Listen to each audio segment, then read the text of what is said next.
Hey 76ers, this is the Trash Panda, and in today's dumpster dive, we're going to be talking about backpacks, an extremely useful item for non-power armor builds in Fallout 76. We'll cover what they are, how to craft them, and all the mods that can be used on them so you can find the one that best suits your playstyle. So without further ado, let's get into it. If you're anything like me, you tend to area loot after or during every encounter throughout the wasteland, and very often, you become over-encumbered. We're all pack rats to some extent, and if we used our hard-earned ammunition to take out a bunch of enemies, then we want the drops. Completely understandable, even if you're already sitting on 1k stems and 60k steel scrap.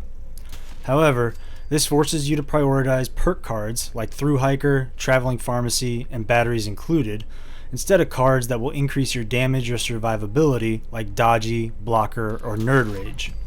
While backpacks can't completely solve this problem, they do their part in cutting down our weight, providing us damage resistances, or adding additional utility depending on what modifications we choose to go with. They're a huge help on our non-power armor builds, and I highly recommend anybody that's having struggles like I just described, bite the bullet and grind for those backpacks. The first backpack we acquire in the game is a small standard backpack we receive as we exit Vault 76. It only has a carry capacity increase of 5 pounds, so it really doesn't do a lot for us except introduce us to the item. You can find your backpack in the apparel category and equip it from there. If you do hop into power armor, it will simply unequip itself and you won't receive the perks from using it until you get back out of the power armor. Backpacks can be crafted and modified at an armorer's workbench, and in addition to utility, there are many cosmetic changes you can make, such as flare and skins. These items and plans can either be purchased through the Atomic Shop or drop as scoreboard or event rewards. If you don't like the look of the backpack on your character, despite the available skins and flare, then you can go into settings and toggle backpack visible to off. Since the small standard backpack doesn't do a lot for us, what we really want is the backpack that's awarded after we complete the quest, the Order of the Tadpole. The Order of the Tadpole is a side quest that can be started by traveling to the Camp Lewis Pioneer Scout Camp and speaking to Scout Leader Jaggy. He will welcome you to the Pioneer Scouts, award you the rank of Tadpole, and give you 4 tasks to begin earning your Tadpole badges so you may achieve the rank of Possum. The first task you need to demonstrate is kindness by reviving an ally. The best way to do this is group up with a friend, have them down themselves, and allow you to revive them. Whoops. Little too much. Little bit more. Come on, man. There you go. I guess I owe him a Nuka-Cola for that. If you don't have a friend online when you're trying to do this, then join a public team and travel around with them to events. Someone will inevitably go down at some point, so just run over and get the res.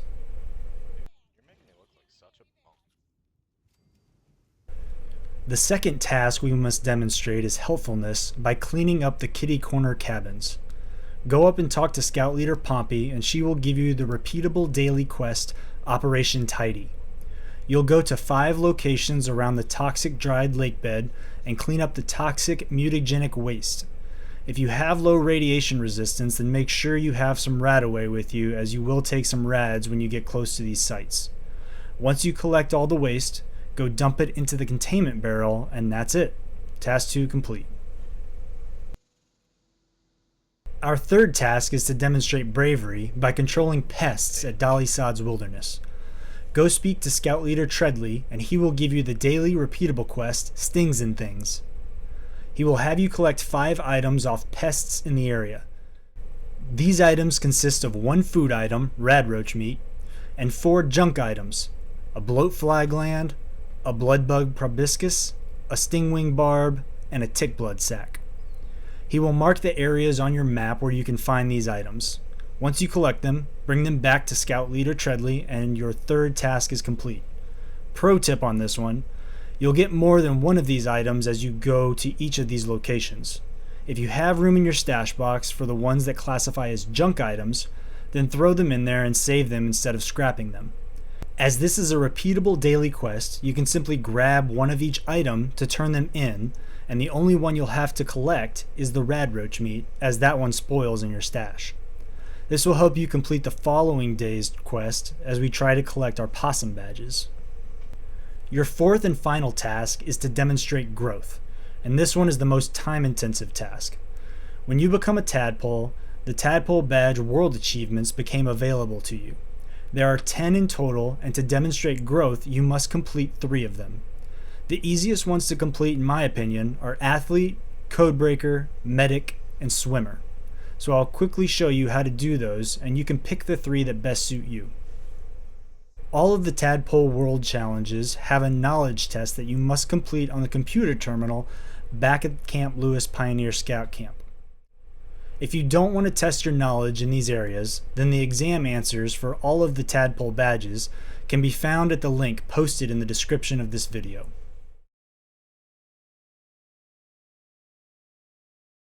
For the Athletic Challenge, ensure you have a Strength and Agility stat of at least 5.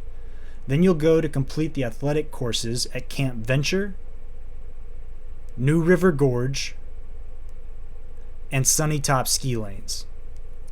Press the start button at the beginning of each course to listen to the instruction and begin the countdown.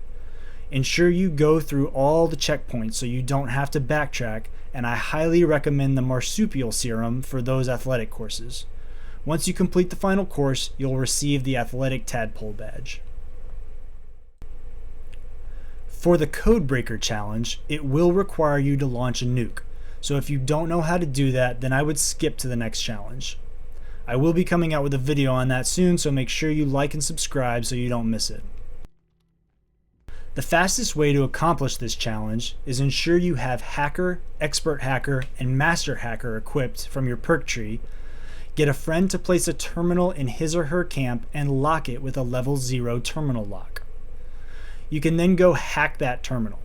You will receive a bounty, so make sure you put all your junk away beforehand, and then let your friend kill you for the caps.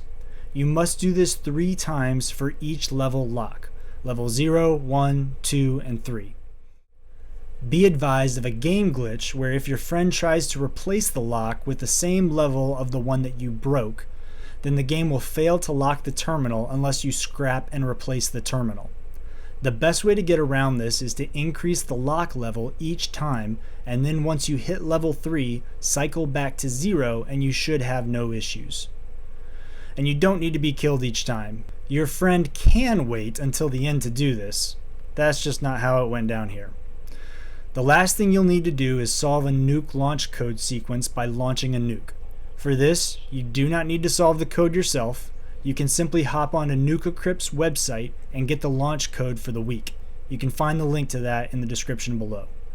Once you type in that code at the launch terminal and launch the nuke, the challenge will be complete. For the Medic challenge, you'll need to craft 3 of each of the following items: antibiotics, disease cure, and healing salve. In addition, you also need to use each of the following items 3 times: stim packs, super stim packs, diluted stim packs, and stim pack diffusers. The recipe for antibiotics is sold by Modus in the White Springs bunker and can also be sold by Trader Random Encounters at your camp. In order to craft one, you will need to slot Chemist at rank 1 and Pharmacist at rank 3. The ingredients you will need are 3 antiseptic, 1 blood pack, which can be crafted from the tick blood you acquired during stings and things, 2 disease cures, which we'll craft momentarily, 2 purified waters, and 3 stim packs. I recommend slotting the perk cards Chemist and Super Duper for crafting all of these items in order to increase your output. The second item you need to craft is the healing salve, and the recipe for the forest version is awarded after you complete the quest Wayward Souls, which can be done in less than 5 minutes after exiting Vault 76. To craft one, you will need 1 blood leaf, 1 boiled water, and 1 soot flower. The last item to craft is the disease cure. The recipe for the forest version of the item is known by default and requires 2 bloodleaf, 1 boiled water, 2 firecap, and 2 snaptail reed. The firecap can quickly be found over by Slocum Joe's, just north of the Wayward, and if you follow the river north from there, you will find the snaptail reeds. There is also plenty of soot flower and bloodleaf around this area, as well as next to the Wayward, so keep an eye out for them. I recommend slotting the green thumb perk while gathering these ingredients so you get double the yield. Using the stems, super stems, and diluted stems is self-explanatory, but you may have some trouble with the stem pack diffusers. The recipe for this has a chance of being awarded if you keep all 3 animals alive during the event Project Paradise, but you can also have someone make them for you and you use them without crafting them yourself. Once you do that, you'll be awarded the Tadpole Medic Badge. Lastly, for the Swimmer Challenge, you will need to complete the Pioneer Scout swimming test at Spruce Knob Lake. First, go into the Spruce Knob Lake boat rental shack and you will find a swimsuit on the bottom shelf to your right. Put it on or the counselor will not let you start the test. All you need to do for the test is swim out to each buoy and get back to the dock. Just watch out for all the Mirelurks and the Mirelurk Queen. Next, you'll need to grab the same friend, if they're still your friend after the kindness demonstration from earlier, and have them down themselves in the water. Then, just revive them. They do not need to be on your team to do this challenge, so you can have them PvP you, and they should go down easier. The last thing you'll need to do is go up to Wavy Willard's Water Park in the northern portion of the map and take pictures of the Crocolosus Mountain, the Wavy Waves, and the Slither Slide. Hey, I didn't name them. Once you do that, you'll receive the Tadpole Swimmer Badge. Keep in mind that you only need to complete 3 of these Tadpole Badge challenges, and I've shown you 4 of the 10, so pick the ones you want to do.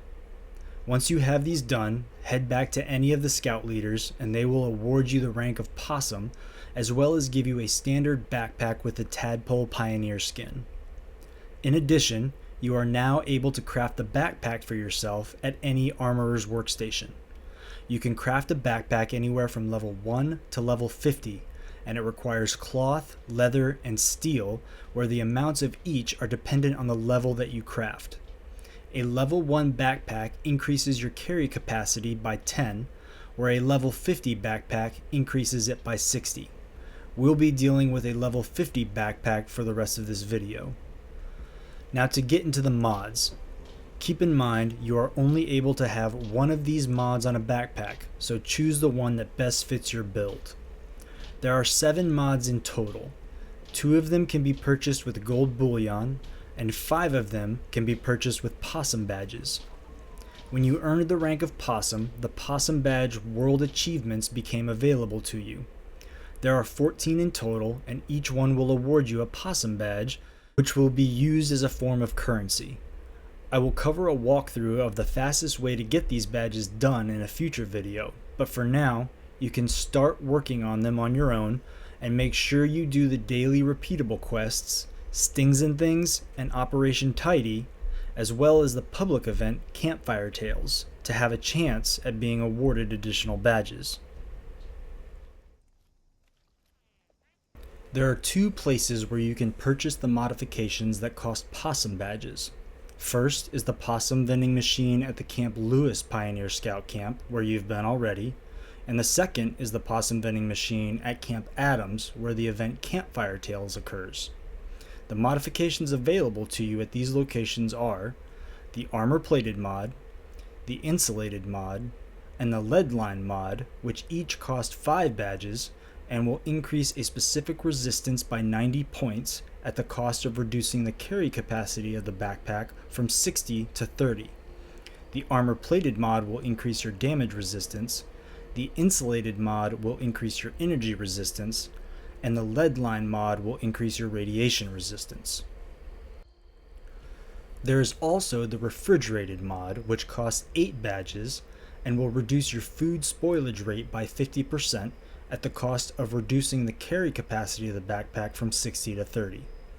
This backpack, however, will not stack with the perk card Good with Salt, where Good with Salt decreases your food spoilage rate by 30% for a 1-star card, 60% for a 2-star card, and 90% for a 3-star card. So if you run this card at a 2 or a 3-star level, then it is already stronger than the backpack, and the backpack is of no use to you. If you run it at a 1-star level, then the backpack is the better option, but it will not stack the benefit. You must pick one or the other. If both Good with Salt, regardless of its level, and the backpack are equipped, then the Good with Salt perk takes over and will remove the backpack buff from your effects in the Pip-Boy.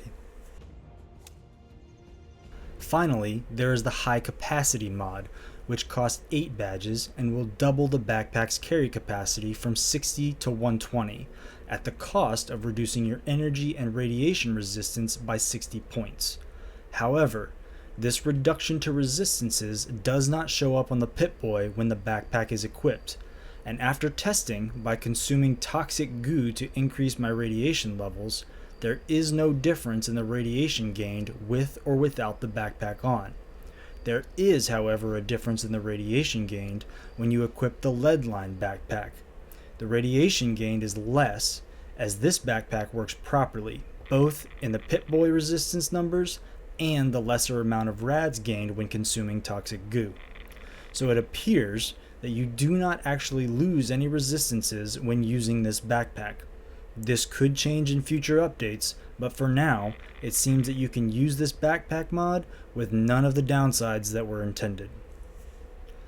For the remaining 2 modifications that can be purchased for gold bullion, you have the Chemist mod that can be purchased from Mortimer at Crater for 350 bullion with a Raider's reputation of at least friendly.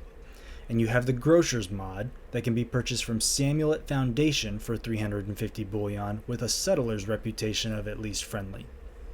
The Chemist mod will reduce the weight of all your chems by 90%, and the Grocer mod will reduce the weight of all your food and drinks by 90%. There is no reduction in the carry capacity of the backpack or reduction to resistances for using these mods. The only caveat is that you cannot stack these backpack effects with perk cards such as Traveling Pharmacy or Through Hiker. If you have both the card and the corresponding backpack equipped, the weight reduction will simply max out at 90% and you will get no added benefit. So which one of them is the best? All of them have a part to play, but I usually find the most use out of the Chemist, Grocer, and high capacity backpacks. I tend to carry around a lot of chems and stim packs in addition to a ton of toxic goo and purified water. So if I can eliminate the Through Hiker or Traveling Pharmacy card from my perk tree, then that's what I want to do. If I have room to slot these 2 cards, then I'm probably going with the high capacity mod just to increase my overall carry weight. That's my personal opinion, but I know plenty of people that would prefer the refrigerated mod because their luck tree is already maxed out, they can't slot Good with Salt, and they hate going back to make their corn soup, blight soup, and cranberry relish. So the choice is yours. Test them out, let me know what your favorite one is in the comments below.